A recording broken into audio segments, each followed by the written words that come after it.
Morning, welcome back to my new blog. যে যেখান থেকে আমার এই ব্লগটা দেখছো, আশা করব সবাই খুব ভালো আছো। ঈশ্বর সবাইকে খুব ভালো রাখুক, সবার মনের আশা পূর্ণ করুক। আমরাও ভালো আছি। একটা নতুন দিনের সকাল, একটা নতুন ব্লগ নিয়ে কিন্তু চলে এসেছি। তো একদম সকাল সকাল দেখো আমি বাগানে যাচ্ছি। কেন বলো তো?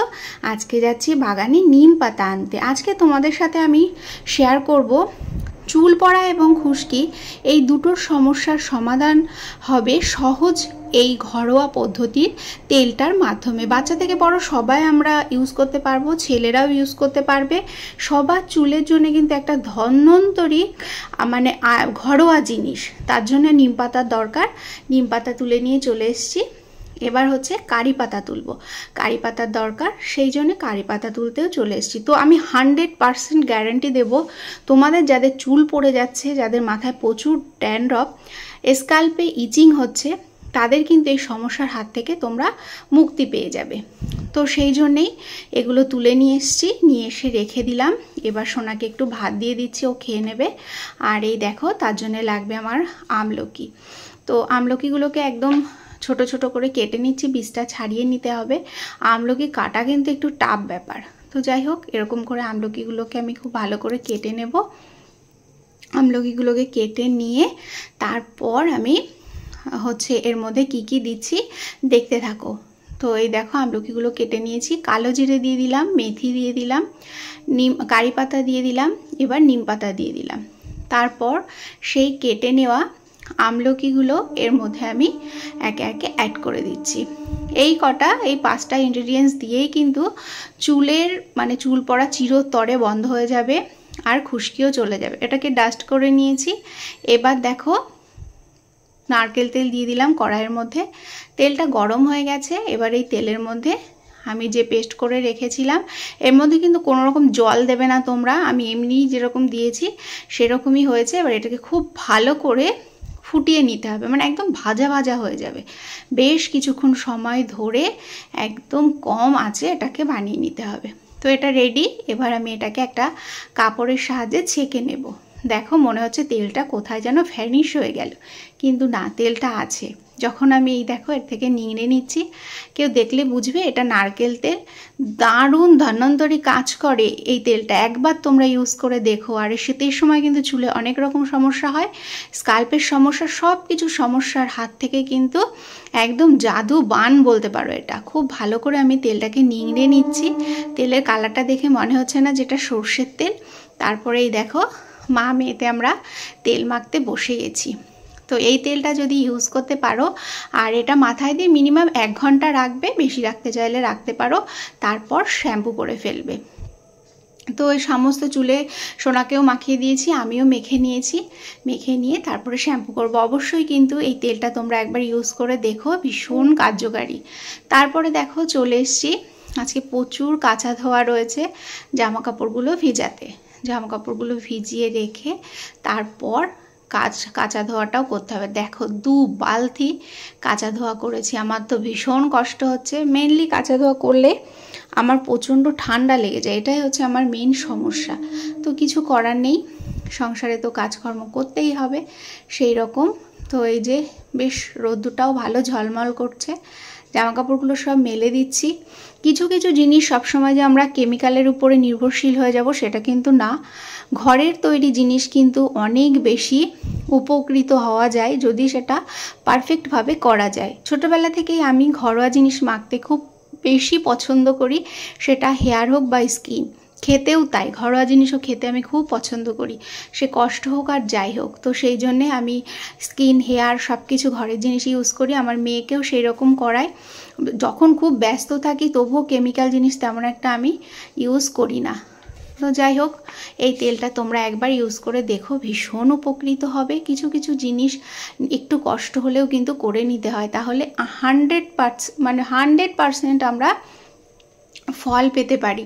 তো এই জিনিসগুলোতে কিন্তু কোনো ব্যাড হ্যাবিট নেই, যার জন্যে আমরা ইউজ করে নিই। আর দেখো আজকে কত জামা কাপড় কেচেছি, জামা কাপড় কাচা হয়ে গেছে। চলে এসেছি সকালে যে খাবারের বাসনগুলো ছিল সেগুলো একটু মাজতে। আর কিছু নিম পাতা আমি আজকে রান্না বলতে নিম বেগুন বানাবো। নিম বেগুন খেতে তো আমি ভীষণ পছন্দ করি। তো এই দেখো রেখে দিয়েছি কিছুটা নিম পাতা। এইগুলো সব আমি একাই খাবো, ওরা তো কেউ নিম পাতা খায় না, তো আমি বেগুনের সাথে খেয়ে নেব।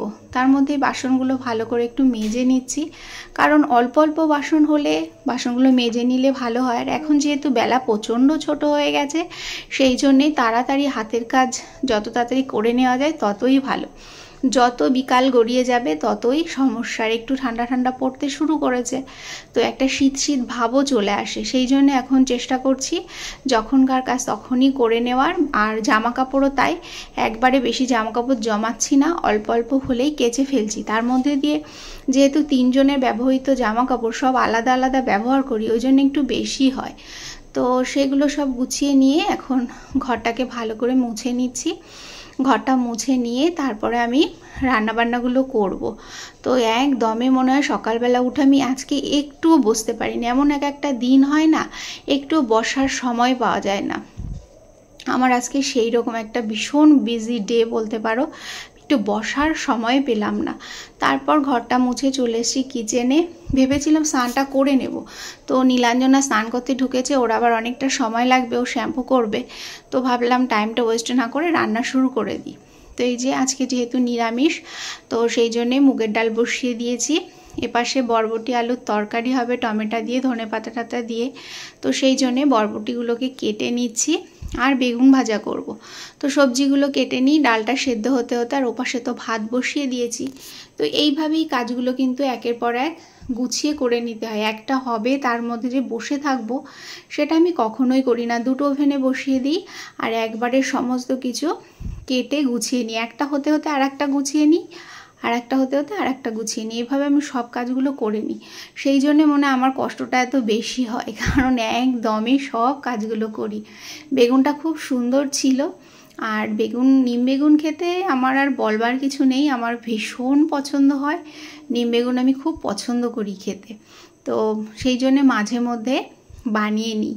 বলতে পারো নিম বেগুন খাওয়ার আমার একটা মানে অভ্যাসে দাঁড়িয়ে গেছে। আর একটু না তেতো ফিল হয় না, আমার মনে হয় আর একটু তেতো হলে ভালো লাগতো। তো ছোট ছোট করে বেগুনগুলো কেটেছি, যেহেতু নিম বেগুনে খাওয়া হবে। এখানে কিছুটা ধনিয়া পাতা কেটে নিচ্ছি, আমি বরবটি নিরামিষ তরকারির মধ্যে দেব বলে। একদিন আনলেই না সব সবজিগুলো যেন একটু মানে এই ধনেপাতাগুলো একটু কেমন হয়ে যায়। তারপরে এই যে একটু বেশি জল দিয়ে বরবটি আলুগুলো ধুয়ে নিলাম, তারপরে বেগুনগুলোকেও ধুয়ে নিচ্ছি।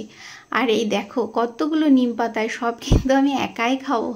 সবাই আমাকে বলে তোমার এত ভালো লাগে তেতো খেতে। সত্যি আমার এত ভালো লাগে বলবার মতো না, ভীষণ ভালো লাগে। তো যাই হোক, এই দেখো নিম পাতাগুলো সব ছাড়িয়ে নিয়েছি, পরিষ্কার করে আগেই ধুয়ে নিয়েছিলাম। আর এদিকে ভাতটা আমার হয়ে গেছে, ডালটা হচ্ছে। এবার এই ওভেনটাতে আমি বসিয়ে দেব এবার নিম পাতাগুলো ভাজা। এর মধ্যে ডালটাও কমপ্লিট হয়ে গেছে, ডালটা নামিয়ে নেব। এই দেখো নিম পাতা ভাজা অলরেডি আমি বসিয়ে দিয়েছি, ডালটা হয়ে গেছে, ডাল নামিয়ে নিয়েছি। এবার আমি এখানে সবজিটা বসিয়ে দেবো, বেগুনটা আগে ভেজে নেবো তারপরে। তো এতক্ষণ পর্যন্ত আমার সাথে থেকে থাকলে, কোথাও যদি একটু ভালো লাগে থাকে, অবশ্যই আমার চ্যানেলটাকে আমার চ্যানেলের একটা ফ্যামিলি মেম্বার হয়ে যেও, আমার পরিবারের সদস্য হয়ে আমার পাশে থেকো। যারা আমার পরিবারের সদস্য হয়ে গেছো তাদেরকে অসংখ্য ধন্যবাদ। চাইলে তোমাদের ফ্রেন্ডস অ্যান্ড ফ্যামিলির সাথে শেয়ার করে দিও, একটা কমেন্টসে জানিও আজকে ব্লগটা কেমন লাগলো, হেয়ার টিপসটা কেমন লাগলো। লাইক করতে ভুলো না। নেক্সট একটা সুন্দর দিনের শুরুতে সুন্দর একটা ইন্টারেস্টিং ব্লগ নিয়ে চলে আসবো। ততক্ষণের জন্য সবাই খুব ভালো থাকবে, সুস্থ থাকবে। বাই।